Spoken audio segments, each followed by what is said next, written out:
I'm Molly White, and you're listening to the audio feed for the Citation Needed newsletter. You can see the text version of the newsletter online at citationneeded.news. Issue 101, Bought and Paid For. Bitcoin is down 50%. Several prominent industry figures have been uncovered in the Epstein files. Trump's facing a probe into his family's $500 million deal with the UAE, and crypto super PACs spend their first $6 million in the midterms. This issue was originally published on February 26, 2026. Bitcoin's slide to its lowest price in more than a year, down 50% from its October highs, has fueled growing concerns that the market has entered another crypto winter. Traders are searching for someone to blame, and some have landed on Binance, whose October 10 liquidation catastrophe coincided with, or caused, crypto's downturn. And those traders are not limited to obscure social media conspiracy theorists. ARK Invest CEO Cathie Wood and OKX founder Star Zhu have both suggested Binance played a role in Bitcoin's recent weakness. Salman Banai, a former SEC and CFTC staffer who now works as general counsel to a crypto firm, has suggested that regulators should open an investigation into the October flash crash. Binance and its former CEO Changpeng Zhao deny any responsibility for the downturn. Zhao has suggested the accusations come from traders who simply want Binance to repay their trading losses. Regardless of its cause, fallout from the crash is beginning to surface. As I've mentioned repeatedly, there's often a delay between a crypto price crash and visible evidence of damage, as companies spend weeks or months floundering before they can no longer keep their struggles out of the public eye. In November 2022, after FTX's collapse, I wrote, quote, "Right now, I think a lot of people following the crypto industry are holding their breath, watching closely as other major dominoes wobble perilously." Similar wobbling is happening now. The Gemini crypto exchange has just laid off 25% of its workforce, ditched at least 3 C-level executives, and announced an exit from the UK, EU, and Australia. As CEOs are wont to do these days, the Winklevosses have tried to spin the layoffs as a good omen for a company embracing AI. But financial analyst Matthew Code explained, quote, "The biggest issue here is that Gemini's management team placed a big bet on the crypto bull market run continuing through 2027, and instead crypto asset prices have cratered. I can't believe it! The number go up forever business model has never failed us before." BlockFills, a Susquehanna and CME Ventures-backed crypto lender, halted withdrawals on February 11, in a move that sparked flashbacks of the wave of withdrawal limits or halts that came as companies tried to halt their freefall in 2022. Sources at the company later revealed the firm had suffered $75 million in losses on their loans as crypto prices dropped, and co-founder and CEO Nicholas Hammer abruptly resigned. The firm is now reportedly looking for a buyer. Meanwhile, crypto is reeling from the latest wave of Epstein files disclosures, which show numerous crypto figures corresponding with the late child sex offender. Tether co-founder Brock Pierce was already known to have communicated with Epstein, though a Pierce spokesperson had previously downplayed their relationship as merely a, quote, "few communications related to cryptocurrency." New emails show extensive correspondence with Pierce, who at one point thanked Epstein for, quote, "a great time with the girls," after a meeting in which Epstein had instructed Pierce to, quote, "leave your girlfriend home." At one point, after Pierce fails to meet with someone Epstein refers to as, quote, "my new Russian," Pierce offers to introduce Epstein to, quote, "a girl in New York you might like." Epstein also corresponds with a former assistant of his who had a romantic relationship with Pierce.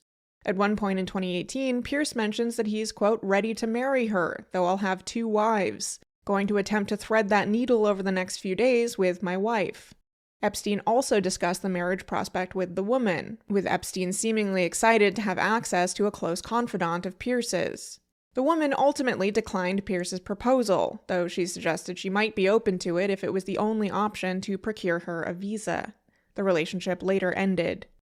Pierce and Epstein also talked business, with Pierce introducing Epstein to an opportunity to invest in the then nascent Coinbase cryptocurrency exchange. Epstein later invested $3 million into Coinbase's Series C, and the emails show that Coinbase co-founder Fred Ursum was aware that the investment was coming from Epstein, even years after Epstein had pleaded guilty to sexually abusing a minor.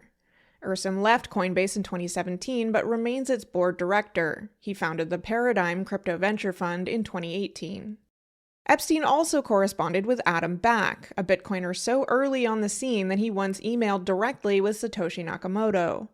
Back is the co-founder and CEO of the Blockstream crypto firm, and Epstein invested in Blockstream in 2014 via a fund associated with Joi Ito. Other emails show that Back and his co-founder Austin Hill likely visited Epstein's island. Following the publication of these emails, Back downplayed Epstein's investment and claimed that Ito's fund divested its shares, quote, a few months later, due to a potential conflict of interest and other concerns. Other crypto figures are mentioned in the emails, though no evidence has emerged that they corresponded directly. On April 22, 2014, Epstein received an email with the subject line "New Plan" from a redacted sender, containing simply the name Tyler Winklevoss. Days later, Epstein emailed Joi Ito, quote, "Do you know the Winklevoss boys?" Ito replied to say he did not. On June 5th, Epstein emailed Pierce to ask, quote, "Do you know the Winklevosses? I don't." Pierce responded, "Yes, how can I help?" Epstein replied, quote, "I'd like to send redacted to them to get a download of what they were doing in the space. I prefer not to go through the Silicon Valley gossip mafia." MicroStrategy's Michael Saylor is mentioned several times, and although he's not among Epstein's pen pals, he still comes out of this looking bad. Multiple emails describe him as oblivious, clumsily attempting to buy influence. In an email exchange describing Saylor as, quote, "the guy with the 160-foot Fed ship," Hollywood publicist Peggy Siegel writes, quote, "I think David Rubin might be a better boat owner, parentheses 242. He seems like a more stable new friend." Shortly after Siegel met Saylor, she wrote in another email to Epstein, quote, "Jackie Safra gave us $10,000 worth of wine from his own Napa Valley vineyard, kids drinking $100 bottles of wine, and Michael Saylor giving $25,000 for food and the opportunity to get his name on invite and meet a hip group. Saylor is a complete creep. He has no personality, sort of like a zombie on a drug. We had smart directors sitting next to him and his idiot gorgeous date and could not get any conversation out of him except, quote, 'I have a yacht I am taking to Cannes.' I walked him around and he was so weird that even I ran away from him. There is an obvious personal disconnect, and I don't think I can just take his money and deliver a better life because he has no feel for social behavior." In the courts, SBF. Still apparently believing his lawyers were merely an impediment to his own winning legal strategy, one that included his disastrous decision to testify in his own defense, Sam Bankman-Fried has filed a pro se motion for a new trial.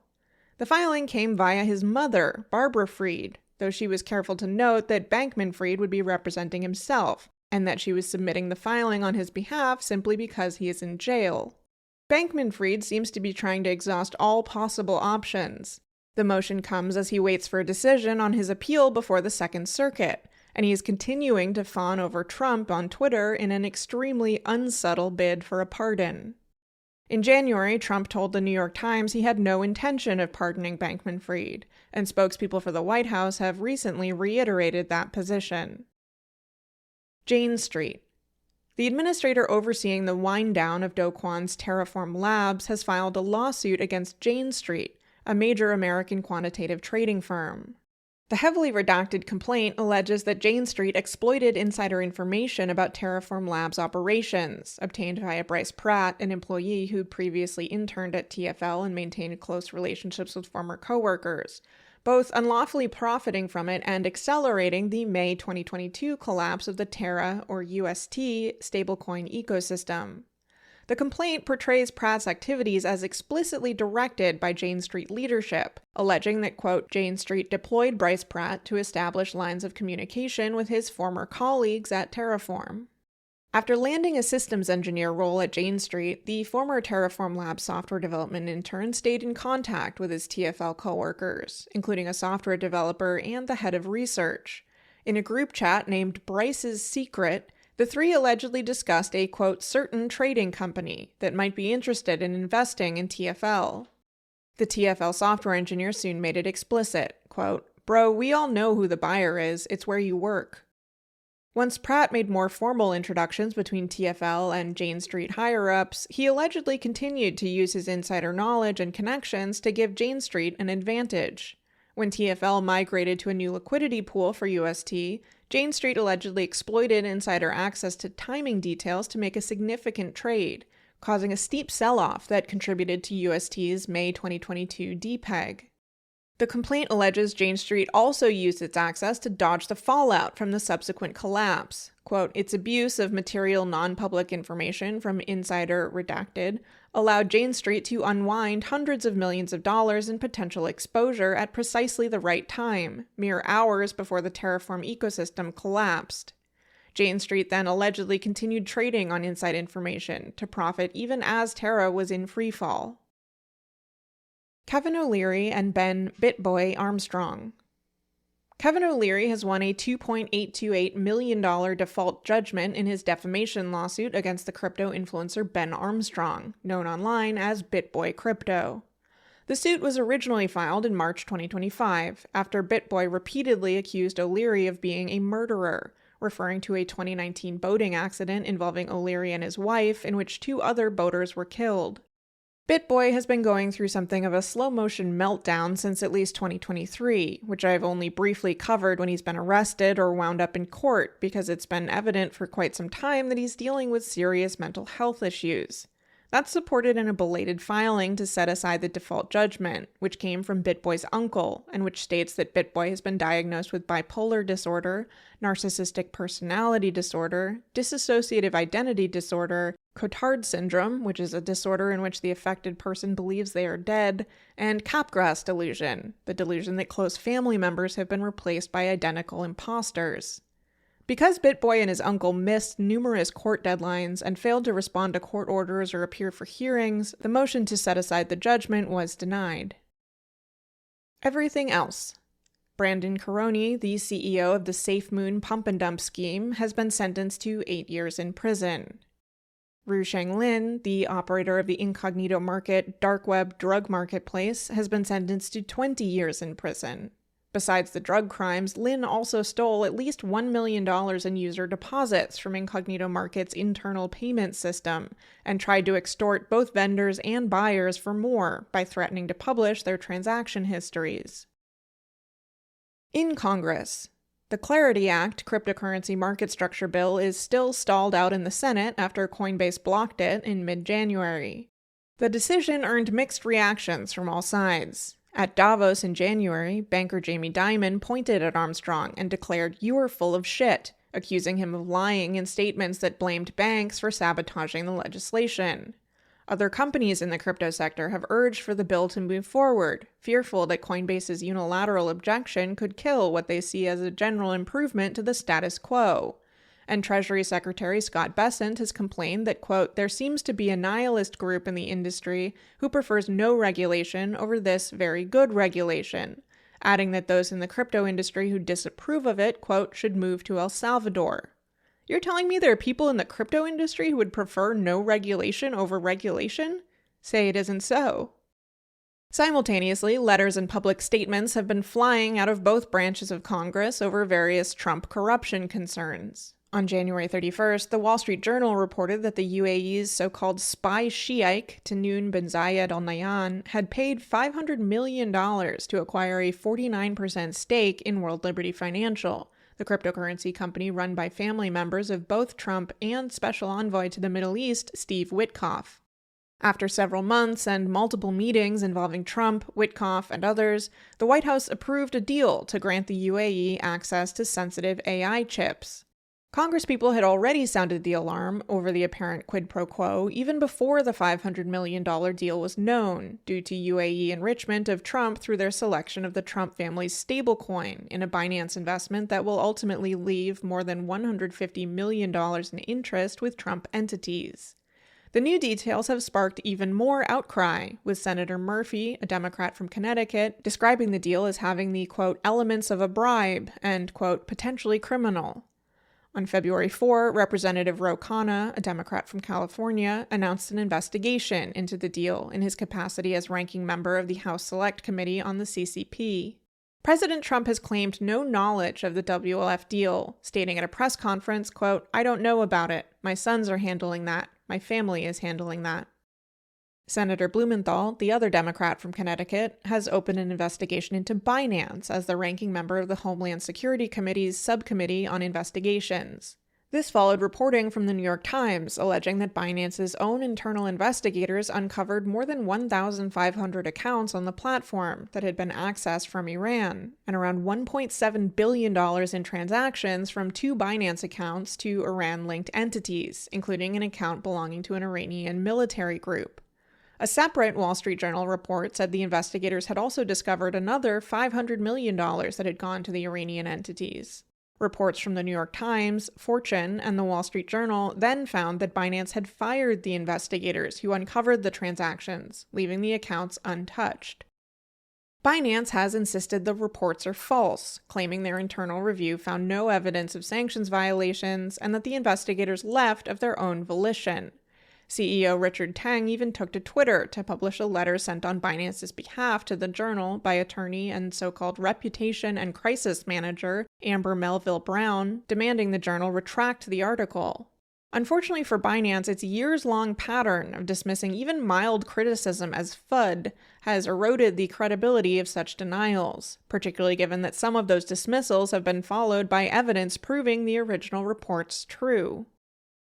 After Comptroller Jonathan Gold refused Senator Warren's request to delay the review of World Liberty Financial's application for a national trust bank charter, 41 House Democrats have sent their own letter to Treasury Secretary Scott Bessent about the issue, with questions about potential foreign influence on the U.S. banking system, as well as the degree to which the White House influences OCC decision-making.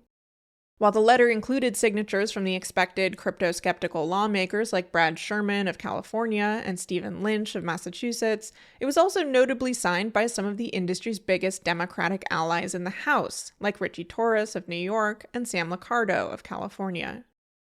Bessent also received a letter from Senator Warren, which followed up on Bessent's responses to a line of questioning at a House Financial Services Committee hearing about the possibility that he might direct banks to bail out Bitcoin. While he was clear at the hearing that he didn't have the authority to do that, either as Treasury Secretary or as the chair of the Financial Stability Oversight Council, Warren was looking for written confirmation. She also accused Bessent of dodging a question about whether, quote, the money of our taxpayers is going to be deployed into crypto assets, writing that, quote, rather than giving a simple no, he deflected, stating that, quote, we are retaining seized Bitcoin. While the president's March 2025 executive order establishing a strategic Bitcoin reserve does instruct the government to stockpile rather than sell seized Bitcoin, it also states that efforts to acquire additional Bitcoin for the stockpile must be, quote, budget neutral and not impose incremental costs on United States taxpayers. Why Bessent invoked the reserve is unclear to me, unless he thinks Congress is worried about seizing assets from tax-paying criminals. In regulators. SEC. The House Committee on Financial Services held an oversight of the Securities and Exchange Commission hearing with SEC Chairman Paul Atkins. Republicans were fairly quiet on the topic of crypto, save for a few who used the opportunity to bash former chairman Gary Gensler, who has not been a part of the SEC for more than a year. Democrats were much more pointed, asking questions about the agency's decision to drop more than 60% of cases involving the crypto sector, and about corruption involving Trump and his companies. Atkins was extremely evasive, at one point claiming to have merely, quote, heard the name of the president's Trump Media and Technology Group when answering questions from Representative Al Green, a Democrat from Texas. This seems implausible, given that he has received a letter from Senator Warren specifically regarding the company. The SEC is actively considering applications from the company, and the company demanded the SEC open an investigation into alleged naked short selling of their stock right as Atkins was joining the commission. When asked about the long list of paused or dropped enforcement cases against crypto companies, Atkins refused to answer questions pertaining to, quote, ongoing investigations, even though several have formally concluded. Representative Rashida Tlaib, a Democrat from Michigan, remarked, So crypto intervened in dozens of elections across our nation, spending more than banks and oil companies. Experts have called it, quote, one of the most aggressive corporate spending sprees in modern political history. Fast forward to today, Mr. Chair, and the SEC has dismissed, right? Fast forward, dismissed or stayed enforcement actions against major crypto-related donors or supporters of President Trump, such as Coinbase, Kraken, Binance, Justin Sun. The commission has seen a significant reductions in staffing, of course, right? With perhaps 1 in 5 staffers leaving.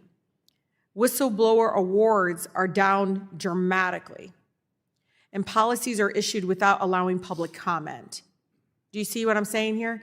And the SEC has basically stopped its enforcement efforts in favor of regulation by the CFTC, which has far fewer resources and staff. So my residents are asking, is this a coincidence? I don't think so. And I said, Mr. Chairman, out of all due respect, I hope you understand the incredible importance of your position. Because it looks to me like cryptocurrency is getting a tremendous return in its political investments. I can't fault anyone who thinks your agency is bought and paid for. Ranking member of the Digital Assets Subcommittee, Stephen Lynch, a Democrat from Massachusetts, seemed to try to appeal to Atkins' fondness for the crypto sector, saying, "Look, this is hurting the crypto industry. All these scams. I mean, look at crypto today. I think it's down 25% in the last month. People are losing trust in that.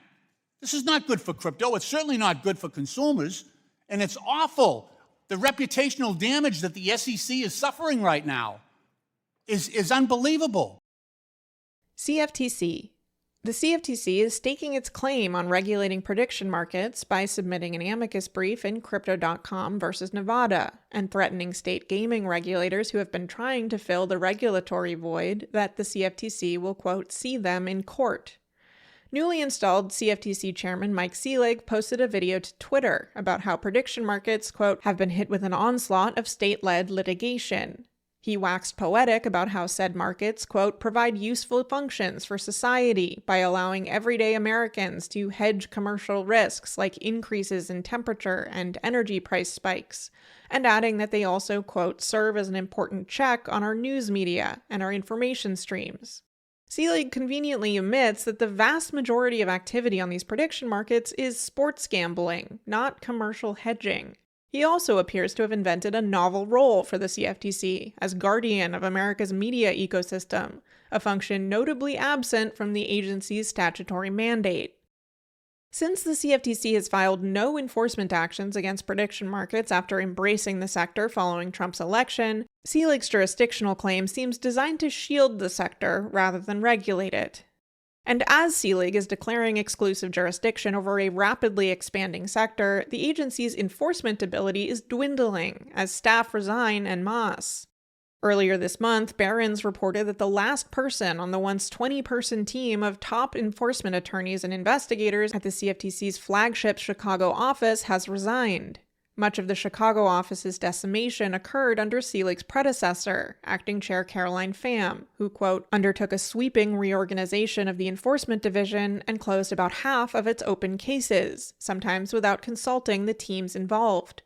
When Selig was confirmed by the Senate, Pham resigned and, days later, announced she would be joining the crypto firm and frequent Trump business partner, MoonPay. OCC.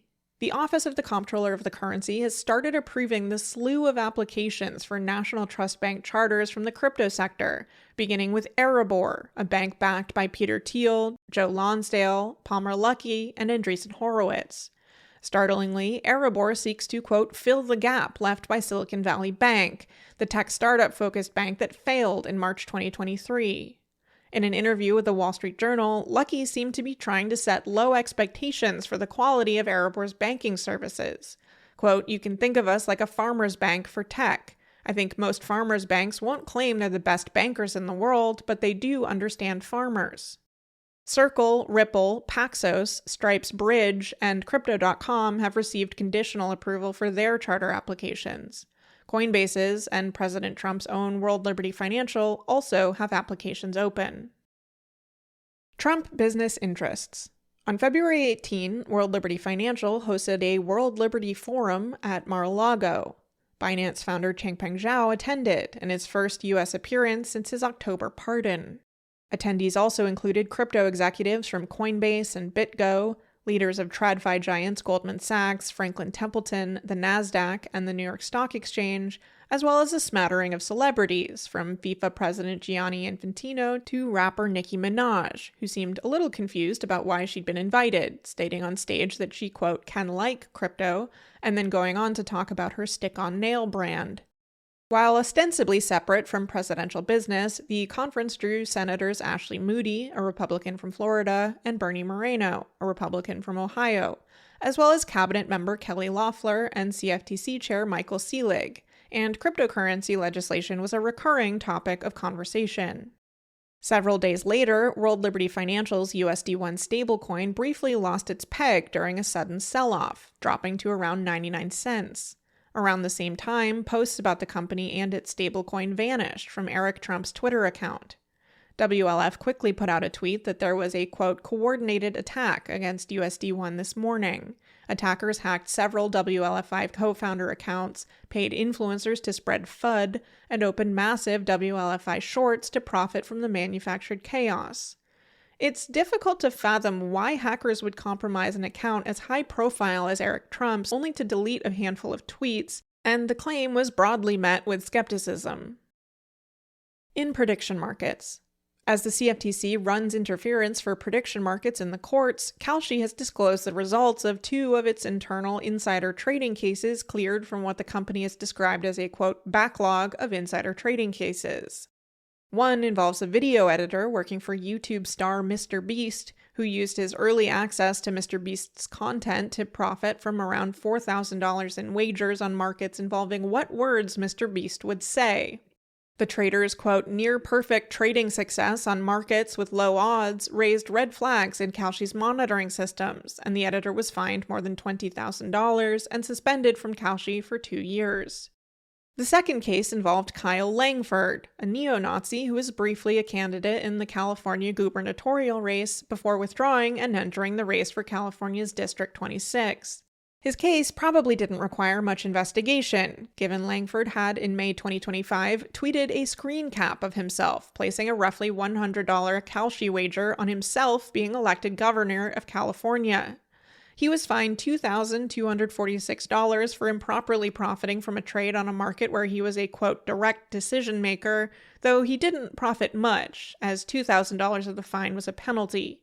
He was also banned from Kalshi for 5 years.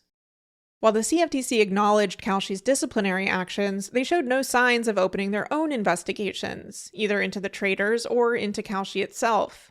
The CFTC has a responsibility to ensure designated contract markets like Kalshi are sufficiently self-policing, yet the agency appears uninterested in how Kalshi developed a months-long backlog of suspicious behavior, or why it waited months after markets closed to take action.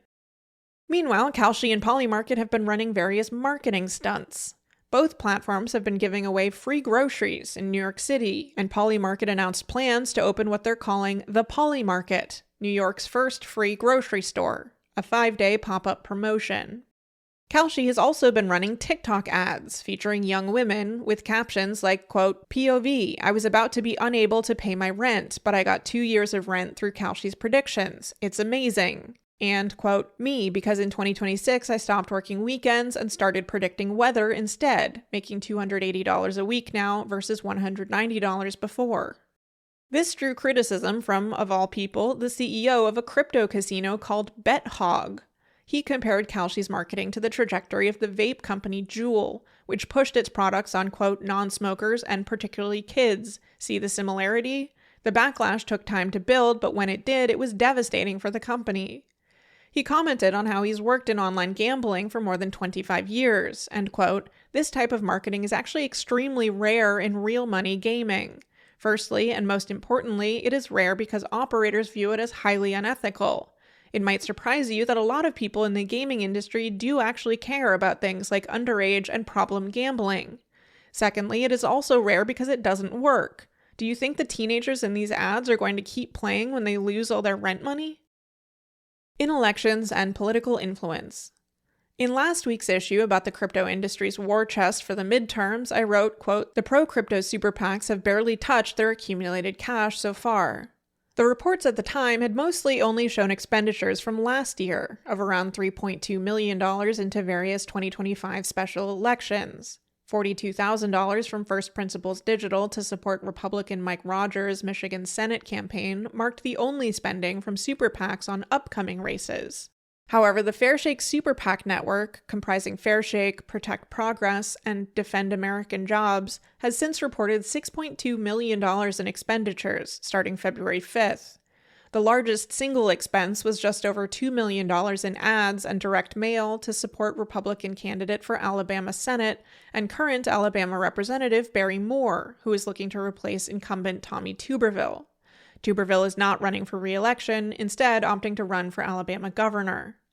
This is reportedly just the beginning of a planned $5 million spend on advertisements highlighting Trump's endorsement of Moore.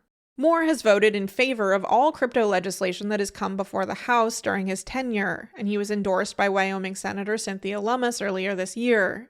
She was delighted that Moore is, quote, one of the few members of Congress to personally own crypto assets.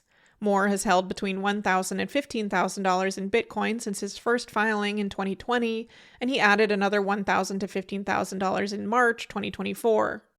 The other Fairshake spending has mostly targeted races in states with March primaries, namely Texas, Illinois, Arkansas, and North Carolina. The PACs dropped more than $1.5 million in support behind Democrat Christian Menefee in Texas's District 18 primary race against Al Green, the current representative for Texas's redistricted 9th, who sits on the House Financial Services Committee. A spokesperson for Fairshake told the New York Times that Green is, quote, actively hostile towards a growing Texas crypto community and has, quote, decided to try and stop American innovation in its tracks.